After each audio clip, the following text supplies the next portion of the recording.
ബിജെപിയുടെ നിലപാട് എന്താ എന്നത് തന്നെയാണ് ഏറ്റവും ശ്രദ്ധേയമായത്. മുബഷീർ പി അക്ബർ ജന്തർ മന്ദിറിൽ നിന്ന് നമ്മളോടൊപ്പം ചേരുകയാണ്. മുബഷീർ, ഇന്നലെ നേരം വൈകി പ്രധാനമന്ത്രിയുടെ ഒരു വീഡിയോ പുറത്തു വരികയാണ്. അതിൽ അദ്ദേഹം പറയുന്ന പല കാര്യങ്ങളുമുണ്ട്. ഒന്ന്, ശക്തമായ നടപടി സ്വീകരിക്കും, ഈ പേപ്പർ ലീക്കുമായി ബന്ധപ്പെട്ട് അതിലെ നടപടികൾ സ്വീകരിക്കും എന്നതടക്കമുള്ള കാര്യങ്ങൾ, മാത്രമല്ല നിയമനിർമ്മാണം അടക്കമുള്ള കാര്യങ്ങളുമായി മുന്നോട്ട് പോകുമെന്നത് പ്രധാനമന്ത്രി ഉറപ്പു നൽകുന്നു.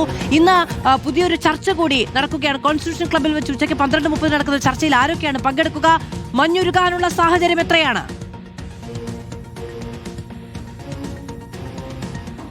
വിദ്യാഭ്യാസ മന്ത്രി ധർമ്മേന്ദ്ര പ്രധാന്റെ രാജി മാത്രമാണ് മഞ്ഞുരുകാനുള്ള ഒരു പരിഹാര മാർഗം എന്നുള്ളതാണ് CJP ചൂണ്ടിക്കാണിക്കുന്നത്. സമരത്തിന്റെ വിജയം അത് ഭാഗികമായി സംഭവിച്ചു എന്നുള്ളതാണ് CJP വിലയിരുത്തുന്നത്. വിശേഷം പ്രധാനമന്ത്രി നരേന്ദ്രമോദി തന്നെ ഈ ഒരു വിഷയത്തിൽ രാജ്യത്തെ അഭിസംബോധന ചെയ്യേണ്ടി വന്നു. ഒരു വീഡിയോയിലൂടെയാണെങ്കിലും കൃത്യമായിട്ടും ഇവിടെ പ്രതിഷേധിക്കുന്ന വിദ്യാർത്ഥികളോട് അദ്ദേഹം മറുപടി പറയേണ്ടി വന്നു. അതോടൊപ്പം തന്നെ CJPയുടെ പ്രവർത്തകർ ആവശ്യപ്പെട്ടതുപോലെ സ്വതന്ത്രമായിട്ടുള്ള ഒരു സംവിധാനത്തിലുള്ള ഒരു ചർച്ച എന്നുള്ളതായിരുന്നു അവർ പറഞ്ഞത്. കോൺസ്റ്റിറ്റ്യൂഷൻ ക്ലബ്ബിൽ ഇന്ന് നടക്കുന്ന ചർച്ചയിൽ അവർ പങ്കെടുക്കുന്നതും അവർ മുന്നോട്ട് വെച്ച മാനദണ്ഡങ്ങൾ പ്രകാരം കേന്ദ്ര സർക്കാർ ചർച്ച നടത്താൻ തയ്യാറായത് മൂലമാണ്. ഭാഗികമായിട്ടുള്ള ഒരു സമര വിജയമായിട്ട് തന്നെയാണ് ഇതിനെ കാണുന്നത്. ഒരു ഭാഗത്ത് സോനം വാങ്ചുക്കിന്റെ പ്രതിഷേധം അല്ലെങ്കിൽ അദ്ദേഹത്തിന്റെ നിരാഹാരം അവസാനിപ്പിച്ചതുകൊണ്ട് തന്നെ ഇവിടെയുള്ള CJPയുടെ പ്രതിഷേധ സമരത്തിന് മങ്ങലേറ്റുള്ള രീതിയിലുള്ള പ്രചാരണം ശക്തമായിരുന്നു. പക്ഷേ അഭിജിത്ത് ഇക്കാര്യത്തിൽ കൃത്യമായിട്ടുള്ള നിലപാട് വ്യക്തമാക്കിയിട്ടുണ്ട്. കേന്ദ്ര വിദ്യാഭ്യാസ മന്ത്രിയായുള്ള ധർമ്മേന്ദ്ര പ്രധാന്റെ രാജി മാത്രമാണ് ഇതിന് പരിഹാരം. അത് സംഭവിക്കാത്ത പക്ഷം ഒരു തരത്തിലും സമര പരിപാടികളിൽ നിന്നും പിന്നോട്ട് പോകില്ല എന്നുള്ളതാണ് പറഞ്ഞു വെക്കുന്നത്. ഇന്റർനെറ്റ് സംവിധാനം പൂർണ്ണമായിട്ടും ഇവിടെ നിരോധിച്ചിട്ടുണ്ട്. കഴിഞ്ഞ ദിവസം ഉച്ച മുതൽ ആരംഭിച്ച നിരോധനമാണ്.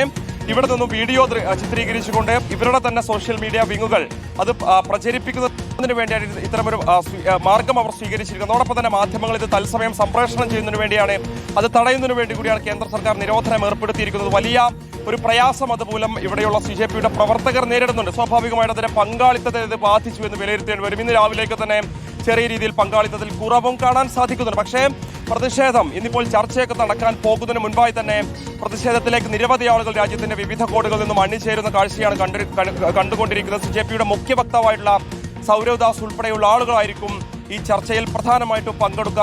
ഒരൊറ്റ പരിഹാര മാർഗം മാത്രമാണ് അവർ മുന്നോട്ട് വെക്കുന്നത്. അത് വിദ്യാഭ്യാസ മന്ത്രിയുടെ രാജി മാത്രമാണ്. രാജ്യത്തെ വിദ്യാഭ്യാസ മേഖല അത് പൂർണ്ണമായിട്ടും തകർന്ന് തരിപ്പണമായി കഴിഞ്ഞു. അതിന് പ്രധാനപ്പെട്ട കാരണം വിദ്യാഭ്യാസ മന്ത്രിയാണ്, കേന്ദ്ര സർക്കാരാണ് എന്നുള്ളത് CJP ചൂണ്ടിക്കാണിക്കുന്നു. അതുകൊണ്ട് തന്നെ